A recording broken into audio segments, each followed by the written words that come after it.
Daddy. Play it, Daddy. Radio Free Innsmouth episode 241, doing something a little different this week, covering a sludge band. Haven't really done something like that for about 2 years since that X-Hoarder episode, and there's a reason for that. I've got a message for you, and you're not going to like it. I don't like sludge very much. Look, I'm sorry, it's just not a genre that I'm very into. I mean, I love X-Hoarder, but X-Hoarder aren't really a sludge band. They just kind of influenced a lot of sludge stuff. They're more just like a really inventive thrash metal band. If you're unaware, proper sludge metal, as we know it, generally stems mostly from New Orleans. What they fish, I guarantee. And it's generally sort of a weird hybrid of doom metal and hardcore. There's a whole lot of generalies and usuallys and most of the times associated with the sludge label. It's another one of those kind of ambiguous ones. But for the most part, that's kind of what sludge is. And here's where I'm going to prove myself a massive sludge poser, because out of the classic canon of sludge bands, you know, your I Hate Gods, your Melvins, your Downs. I'm retarded?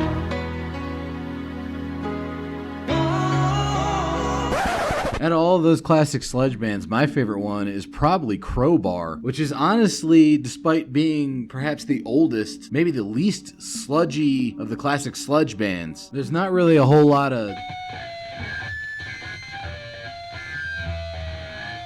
noisy shit going on. Instead, there's a decent amount of like classic heavy metal melody. I particularly enjoy it when he gets really intense with the emotionality on his vocals. You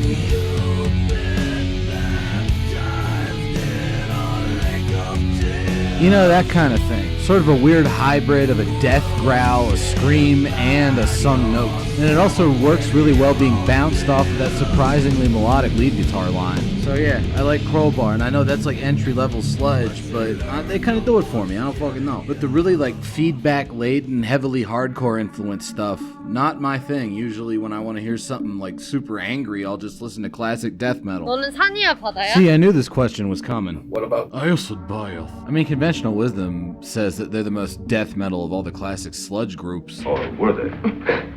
I mean, at least in terms of aesthetics, they played around with elements from grindcore, southern rock, black metal, psychedelic rock, and death metal. They put out 2 albums back in the 90s that I like. I don't love them. I don't. I like them. you know, they're all right. I used to be way more into them, but over the years, my listening patterns have sort of strayed away from whatever it was Acid Bath were providing. But were they really that death metal? I mean, the guy's wearing an Incantation shirt. They gotta be kind of death metal, right? Let's find out. This is a song I remember from back in the day. It's probably their heaviest song. It's entitled Jezebel on their first album.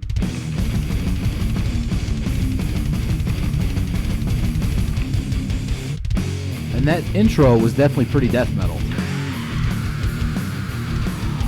And those vocals are pretty death metal. But you might have already noticed that songwriting-wise, this isn't that close to death metal apart from the aesthetics of having loud dissonant riffs. Or honestly, I should say riff singular, since it's been this riff pretty much the whole song. I mean, they do have some weird little transition parts like that. But honestly, even those wacky transition riffs have more in common with like one of the weirder doom metal bands like Confessor or Unorthodox than they do with like a proper death metal change-up. That's what I mean when I say aesthetically, Acid Bath does play around with elements of death metal, but in terms of where the actual songwriting goes, it's not very death metal at all, even in their heaviest moments. Not that there's anything wrong with it. I mean, I don't think they were trying to be a death metal band. They were trying to be, you know, whatever style of music they wanted to be. A sludge metal band that uses aesthetic elements of death metal. Like if I were to compare them to any straight ahead death metal album, it would be Entombed's third album, Wolverine Blues, and that's barely a death metal album anyways. Still a good album though. But imagine, if you will, a sludge metal band that actually is also pretty much a death metal band. You have entered the abuse zone. No, wait. Ow. Anyways, that's what this episode's gonna be about. It's this band called Abuse. And not only are they one of the few sludge metal bands that I really enjoy, but also they're actually one of my more interesting recent death metal discoveries. These guys, much like many of the classic sludge metal bands, were active back in the 90s. They put out 2 albums, and they definitely between some kind of death metal and some kind of doom metal. But more importantly, the death metal component of their sound comes from stuff that sounds like this. Total early Suffocation style brutal death metal with a very heavy snare drum. And even stranger, the doom metal component of their sound isn't your standard sludge stuff. Instead, it's something more like this.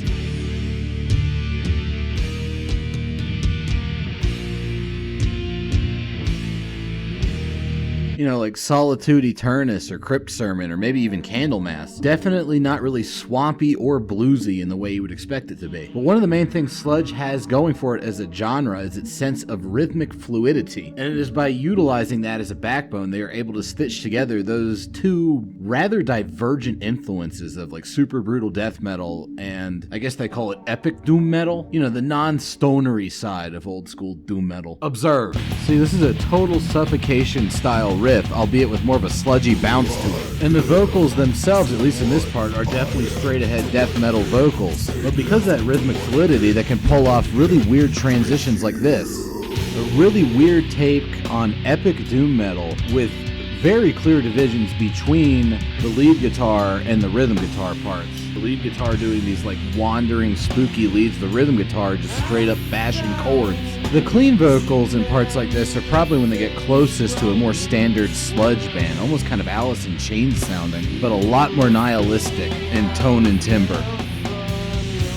One of the primary things that makes this blend of genres work so well is the immense skill of the drummer. He's really good at doing these like odd minimalist rolls and at the same time doing some pretty heavy death metal shit. This section right here is probably the most complete synthesis of the 2 approaches. It's still using that weird sort of rhythmically fluid drum roll heavy cadence from the doom metal section, but it's doing so in a completely death metal context. Back into some more straight-laced Suffocation style riffage. Speaking of Suffocation, these guys learned another thing from that band's playbook with their use of very aggressive silent full stops. And there's the more hardcore style vocals. That's another thing that makes this release work. It's a blend of genres, and they have 3 different styles of vocals. They have those clean ones, they have the hardcore vocals, and they have the death metal ones. I believe all supplied by different band members. I think the drummer does the really brutal ones. So they're still, yeah, definitely a sludge band, but they're also 100% a really good death metal band. And that's what makes them so unique, because they've adapted that rhythmic fluidity I keep harping about from sludge metal to push their music into a variety of different genres without sacrificing a death metal core. And through this experimentation, they actually end up sounding like a sludgy take on a lot of different and widely varied bands. For instance, if you're familiar with funeral doom at all, you probably know about Esoteric from the UK. Look here, bruv. We do it. We get down. For the UK, we hold the crown. Were one of the most notable proponents of very intense sound manipulation within the funeral doom space. A lot of their songs will be based on a very singular drone like you're hearing right now, utilizing a lot of clean guitar for what is otherwise very, very heavy music. It's very meditative, glacially paced, atmospheric music. At least it is until it's,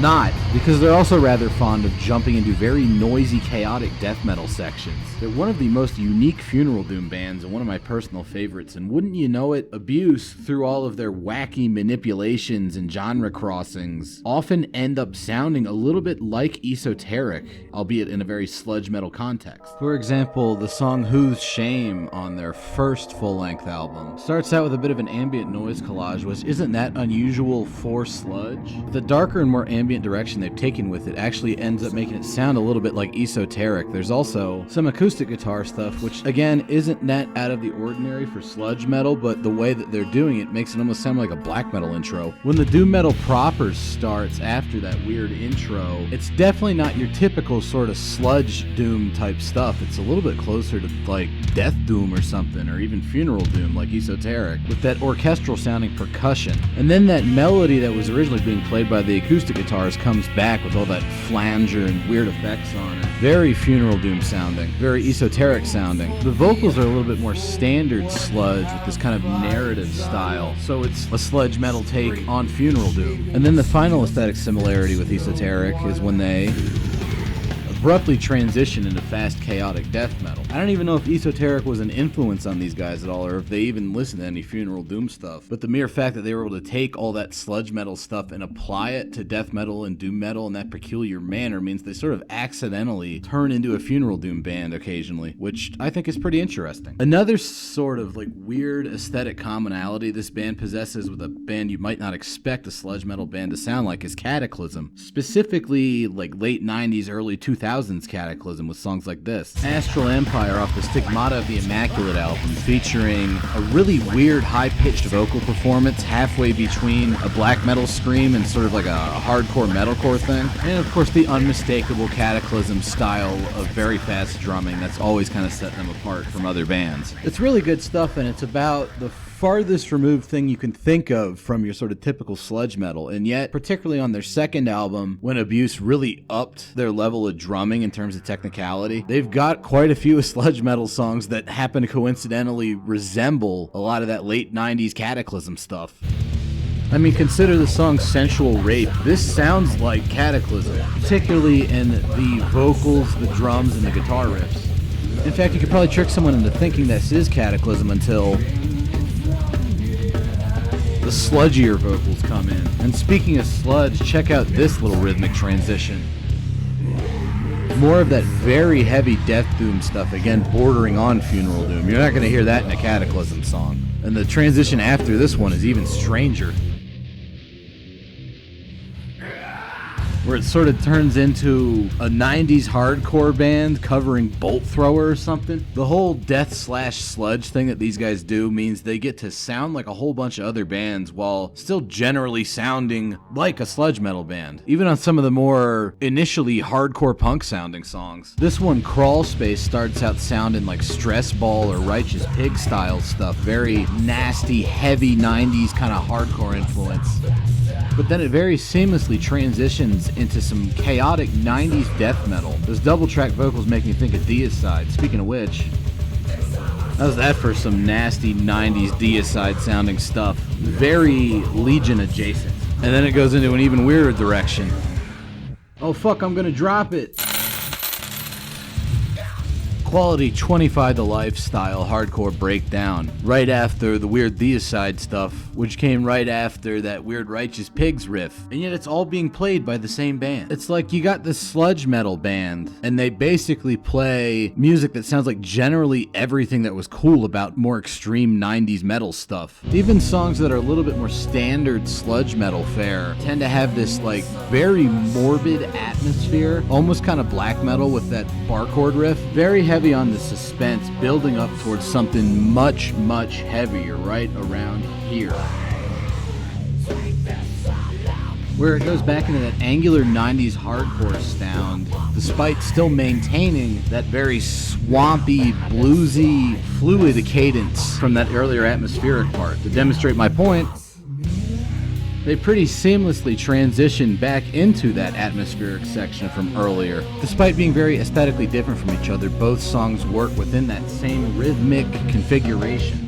And yet, they also have these cool gotcha transitions when they go back to being more death metal. These guys were consummate songwriters. They know when to very smoothly transition between parts and when to really hit you in the face and do a very unexpected turnaround. And that's why, honestly, they might be my favorite sludge band. Unsurprisingly, this was definitely kind of a lightning in the bottle situation, like this weird blend of styles. After the two albums, the band essentially split in two. The drummer / guy that was more responsible for the very low, brutal death metal vocals went on to become the vocalist for the band Suture, who are definitely much more of a normal sounding death metal band, albeit they do resemble some of the more Cataclysm sounding parts from the second Abuse album. Another thing that they inherit from Abuse is very breakneck tempo transitions, very brutal death metal type stuff. A couple of the other guys in the band kind of pulled an acid bath where they went and formed more of like an alternative rock sounding band. In Acid Bath's case, it was Agents of Oblivion. In Abuse's case, it was Merry Go Drown. And this band was definitely more of an appropriate spiritual successor to Abuse, and that they basically sounded like Abuse with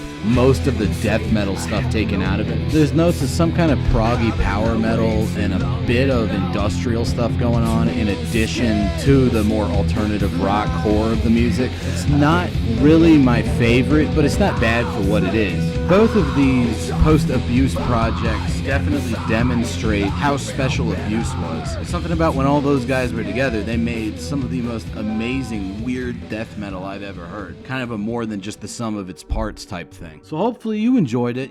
Go and check out those two Abuse albums. They were both self-released in the mid-90s, so they're probably like stupid expensive to track down, but I don't know, maybe you'll get lucky. Maybe somebody's got a copy of these hanging around. I mean, you're already somewhat lucky because you were gifted with the foresight to watch or listen to this episode of Radio Free Innsmouth. Hopefully you will continue to make good choices, and I'll see you next time. Thanks for listening. お前たちみたいな未熟な魔法使いが叶うわけないんだユダ。